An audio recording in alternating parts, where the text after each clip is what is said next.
Kenapa anjloknya harga cabai sekarang? Karena para pembeli di saat dikatakan dulu bahwa di Melabu mau ditutup pasar, mereka semua berduyun-duyun untuk beli barang untuk stok.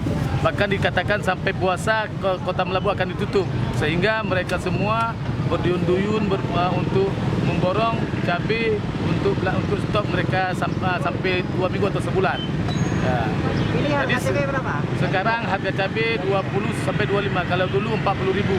Sedangkan cabai kecil kalau dulu 4.000, sekarang 15.000 sampai 20.000. Berarti gara-gara hoak Ya, karena dikatakan Hoak akan ditutup kota Melabu, pajak kota Melabu. Sebenarnya tidak ada, pemerintah sudah mengatakan tidak pernah ditutup. Karena Hoak mereka terkejut, semua langsung berduyun ke pasar. Kondisi sekarang gimana? Orang sekarang peminatnya gimana? Peminatnya sudah berkurang karena mereka sudah banyak stok di rumah, sehingga daya beli sekarang agak berkurang. Maka terjadilah penurunan harga cabai. Ya, dan juga dari luar juga memasukkan cabai ke kota Melabu sekarang. Maka terjadi juga penurunan gara-gara dari luar masuk ke Melabu. Nama abang siapa? Nama saya Nasrul, sering dipanggil Pak Yu.